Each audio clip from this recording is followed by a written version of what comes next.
Skynet Critic Channel ကိုစောင့်မျှော်ကြည့်ရှုနေကြတဲ့ချစ်ခင်လေးစားအပ်ပါတော့မိဘပြည်သူညီကိုမောင်နှမများအားလုံးပဲမင်္ဂလာပါရှင်။ဗပြည်သူများရှင်ကျမတို့မြန်မာနိုင်ငံဆိုရင်စီးပွားရေးပုံမှုဖွံ့ဖြိုးတိုးတက်လာတဲ့အမျှပြည်ပရင်းနှီးမှုမြှုပ်နှံမှုများလည်းဝင်ရောက်လာကြပြီဖြစ်ပါရဲ့ရှင်။ဗပြည်သူများရှင်ကျမတို့မြန်မာနိုင်ငံအနေနဲ့အသေးစားအလတ်စားစီးပွားရေးလုပ်ငန်းများဆိုရင်မြန်မာနိုင်ငံရဲ့စီးပွားရေးလုပ်ငန်းအများစုပဲဖြစ်ကြပါရဲ့ရှင်။ဗပြည်သူများရှင်အသေးစားအလတ်စားစီးပွားရေးလုပ်ငန်းများဆိုရင်မြန်မာနိုင်ငံရဲ့အရေးကြီးတဲ့စီးပွားရေးကဏ္ဍကပါဝင်နေပါရဲ့ရှင်။ဗပြည်သူများရှင်ဒီကနေ့မှာဆိုရင်တော့ MDI နဲ့ The Asia Foundation တို့မှကြီးမှုကျင်းပတဲ့ Sufficient Government and Business in Myanmar ဆိုတဲ့စီးပွားရေးသုတေသနဆွေးနွေးမှုများနဲ့ပတ်သက်ပြီးမိဘပြည်သူများသိရှိနိုင်မှုကျွန်မ Sky နဲ့ Update ခွဲရရက်ကူးတက်ဆက်ပေးတော့မှာပဲဖြစ်ပါရှင်။မိဘပြည်သူများရှင် Sufficient Government and Business in Myanmar ဆွေးနွေးပွဲရဆိုရင်တော့ Asia Foundation နဲ့မြန်မာအရင်းအမြစ်အဖွဲ့အစည်းရဲ့စီးပွားရေးနဲ့လူမှုဖွံ့ဖြိုးတိုးတက်ရေးအဖွဲ့တို့ပူးပေါင်းလှုပ်ဆောင်တဲ့သုတေသနလေ့လာမှုအသစ်များနဲ့စီးပွားရေးဆိုင်ရာအုပ်ချုပ်မှုနဲ့ပတ်သက်တဲ့ဒေသန္တရအစိုးရအဖွဲ့အစည်းများရဲ့အခမ်းကဏ္ဍနဲ့အသေးစားနဲ့အလတ်စားစီးပွားရေးလုပ်ငန်းများအပေါ်ညီတို့မိဘအကျိုးသက်ရောက်မှုစသည်တို့ကိုလေ့လာတင်ပြတဲ့သုတေသနတစ်ခုပဲဖြစ်ပါတယ်ရှင်။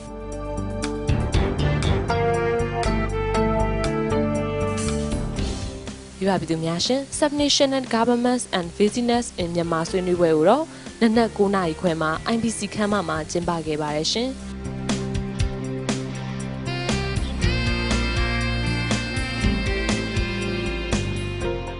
ဆွေးနွေးမှုအစမှာတော့ဒေါက်တာတင်မောင်တန်းကသုတေသနလေ့လာချက်များနဲ့ပတ်သက်ပြီးပြောကြားခဲ့ပါတယ်ရှင်။ ။ဘာကြောင့်လဲဆိုတော့doing business in Myanmar ကတော့ကမ္ဘာ့ဘဏ်လောက်တာကဒီစီးပွားရေးလုပ်ငန်းတောင်းတာဒီမှာနော်ဒီမြို့ကြီးပြကြီးတွေမှာပြီးတော့ national အဆင့်မှာကြုံတွေ့ရတဲ့ပြဿနာတွေကိုသူကပြောသွားတာပါနော်အဲ့ဒီအစီရင်ခံစာမှာဆိုလို့ရှိရင်လည်းကမ္ဘာပေါ်မှာနိုင်ငံပေါင်း189နိုင်ငံရှိတဲ့နဲ့မြန်မာနိုင်ငံ182ဆင့်မှာရှိပါတယ်မိဘပြည်သူများရှင်ဒေါက်တာတင်မောင်တန်းကိုလည်းစီးပွားရေးဆိုင်ရာသုတေသနများနဲ့ပတ်သက်ပြီးအခုလိုပဲမေးမြန်းခဲ့ပါတယ်ရှင်ဟုတ်ကဲ့ကျွန်တော်တို့ကတော့ဒီလေ့လာတွေ့ရှိချက်တွေပေါ့နော်ကျွန်တော်တို့လေ့လာပြီးသားတွေကိုပြန်လည်တင်ပြတာပါပဲရွေချက်ကတော့ဒီအသေးစားအလတ်စားเนาะကျွန်တော်တို့လုပ်ငန်းတွေเนาะသက်ဆိုင်ရာဒီတန်တရာအုပ်ချုပ်မှုအောက်မှာရှိတဲ့လုပ်ငန်းတွေရဲ့တွေ့ကြုံရတဲ့ပြဿနာလေးတွေเนาะသူတို့ရင်ဆိုင်နေရတဲ့စိန်ခေါ်ချက်လေးတွေပေါ့เนาะဒါတွေပို့ပြီးသတိထားမိအောင်ဆိုတဲ့ရွေချက်တွေပါဟိုအဓိကကတော့ကျွန်တော်တို့တွေ့ရတာတော့မီးကိစ္စပေါ့နော်မီးကိစ္စကတော့ဒါနေရာတကာမှာကြုံရတဲ့ပြဿနာပေါ့ဒါကတော့ခုနအုပ်ချုပ်မှုနဲ့အမျိုးသားလုံးဆိုင်ရာအဆင့်မှာတော့ဒါပတ်သက်နေနိုင်ပါတယ်ဒီတန်တရာမှာအဆင့်မှာကတော့အမျိုးသားလုံးဆိုင်ရာပြဿနာရဲ့အကျိုးဆက်ကိုခံစားကြရတာပေါ့နော်ဒါကတစ်ခုပေါ့ဒုတိယကတော့ခုနပြောနေတဲ့လှုပ်ထုံးလုပ်နည်းတွေဒီဥပဒေတွေနော်ဒါတွေရဲ့ကန့်သတ်တွေခက်ခဲတွေပေါ့ဒါလေးတွေကိုဖြည့်ပေးလို့ရှိရင်တော့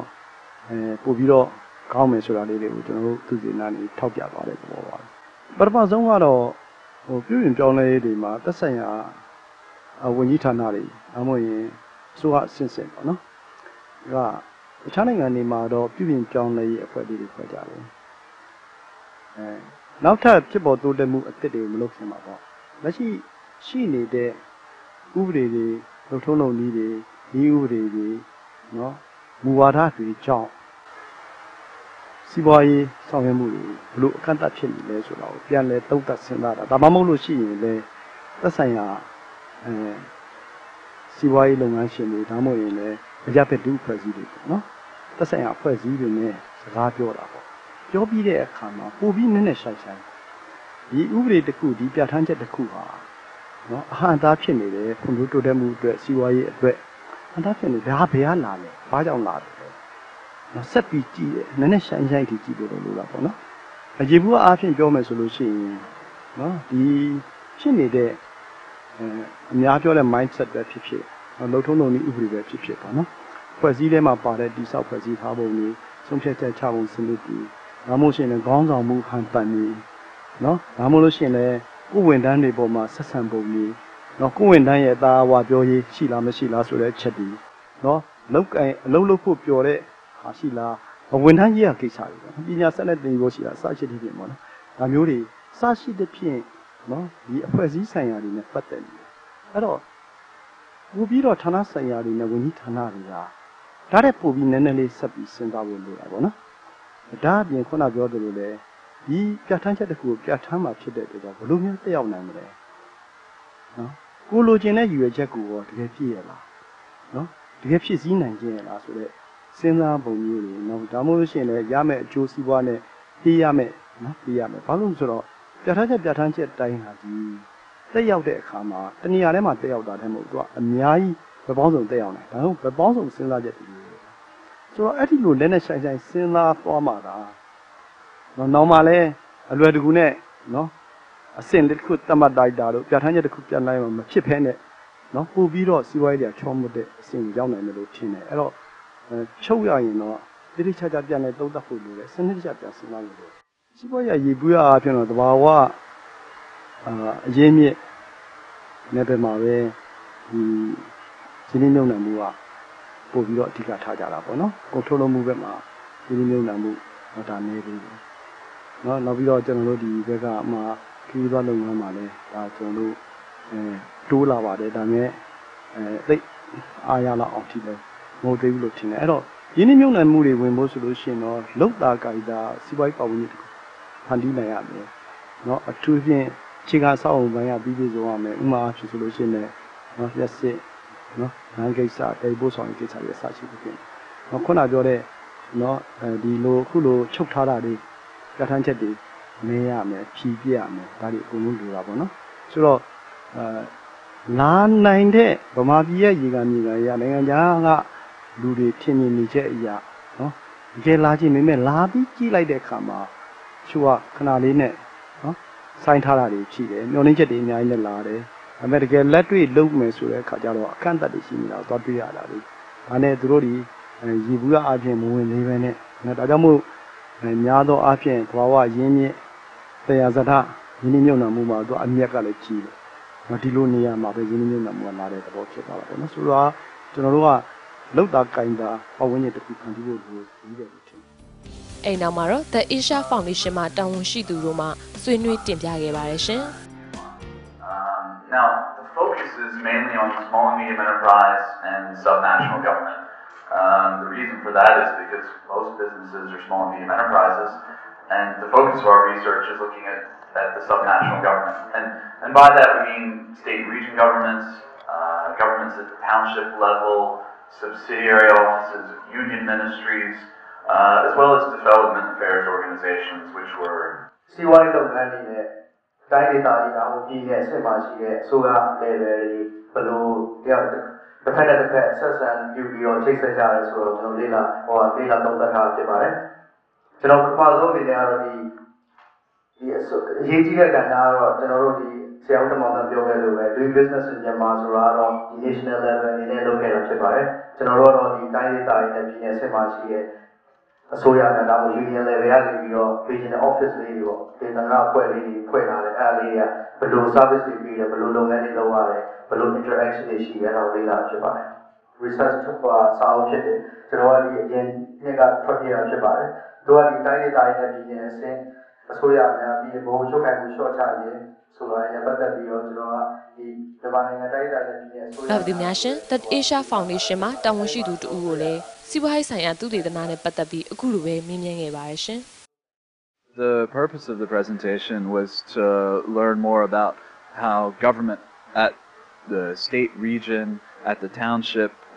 and at the development affairs organization level interacts with business, especially small and medium enterprise. Well, there's a number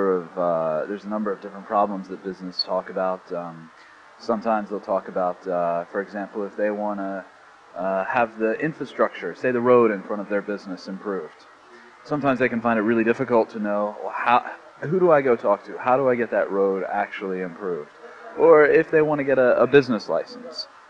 sometimes they have to get recommendations from lots and lots of different people in government. And so it takes them a long time and it can cost money. And so it's difficult for them to afford and to take the time to get those licenses. So lots of very little issues like that, licensing, getting construction permits, inspections, taxation, all these little issues that businesses deal with on a day-to-day basis. Well, we wanted to go to cities that weren't Yangon and Mandalay because we want to learn about sort of what just normal businesses have to do.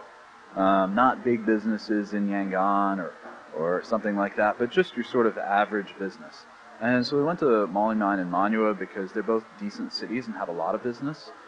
They're in different parts of Myanmar. They sort of have different economies. In Manua, people grow lots of beans and pulses. There's trading.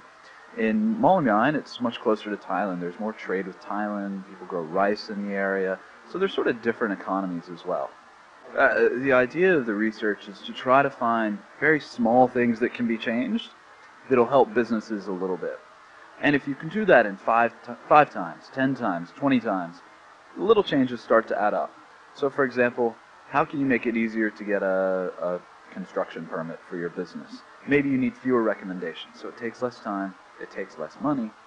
and then you can take that little bit of extra money and reinvest it in your business. You spend a little bit less time doing that, so you can spend that time focusing not on having to deal with government, but on improving your business. And so the idea is you want government to be helping business, making things easy for business, so that business owners, entrepreneurs, so that small and medium enterprise, so that they can actually focus on their business, not on having to deal with government. အဲ့နောက်မှာတော့တက်ရောက်လာကြတဲ့စီးပွားရေးလုပ်ငန်းရှင်များမှတိလူတီများအောင်မေးမြန်းကအခမ်းအနားကိုရုပ်သိမ်းခဲ့ပါတယ်ရှင်။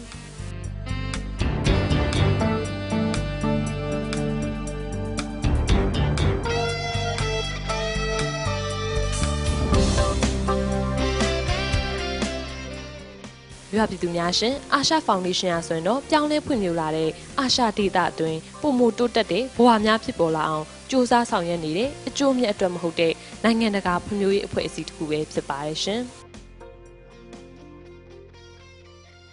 ပြည်သူများရှင်အာရှဒေသမှာ10စုနှစ်6စုတိုင်အောင်ဆောင်ရွက်ခဲ့တဲ့အတွေ့အကြုံနှက်ဆိုင်တဲ့ဒေသဆိုင်ရာနားလည်ကျွမ်းကျင်မှုတို့နဲ့အာရှနိုင်ငံ18နိုင်ငံမှာရုံးခွဲများဖွင့်လှစ်ပြီးအာရှဒေသအပေါ်တက်ရောက်ရရှိတဲ့21ရာစုရဲ့အရေးကြီးလာတဲ့ကိစ္စများဖြစ်တဲ့အုပ်ချုပ်ရေးနဲ့ဥပဒေစီးပွားရေးနဲ့ဖွံ့ဖြိုးတိုးတက်မှုအမျိုးသမီးများစွမ်းအားဖြည့်မှုတဘာဝပတ်ဝန်းကျင်နဲ့ဒေသတွင်းပူးပေါင်းဆောင်ရွက်ချက်တို့ပေါ်အစီအစဉ်များချမှတ်ကာဆောင်ရွက်နေတဲ့အဖွဲ့အစည်းကြီးတစ်ခုပဲဖြစ်ပါတယ်ရှင်။ပြည်သူများရှင်ဒီကနေ့တင်ဆက်သွားတာကတော့ Sufficient Government Legitimate in Myanmar ရဲ့သူတည်တနာဆိုင်ရာစီးပွားရေးဆွေးနွေးချက်များနဲ့ပတ်သက်ပြီးပြည်သူများသိရှိနိုင်မှုကျွန်တော်စကိုင်းအပူတွေဖွဲ့ယခုတင်ဆက်ပေးခဲ့တာဖြစ်ပါတယ်ရှင်။ပြည်သူများရှင်ဒီကနေ့စီးပွားရေးဆိုင်ရာသူတည်တနာဆွေးနွေးချက်များဆိုရင်တော့မြန်မာနိုင်ငံရဲ့အသေးစားလက်စားစီးပွားရေးလုပ်ငန်းရှင်များအတွက်များစွာအထောက်အကူပြုမှာလို့ဖြစ်ပါတယ်ရှင်။ဒီစီစဉ်ကိုကြည့်ရှုနေကြတဲ့ပြည်သူများလည်းကိုယ်ဤကျမ်းမာရေးစိတ်ဤချမ်းသာခြင်းနဲ့ပြည်စုံနိုင်ကြပါစေရှင်။အားလုံးကိုကျေးဇူးအထူးတင်ရှိပါတယ်ရှင်။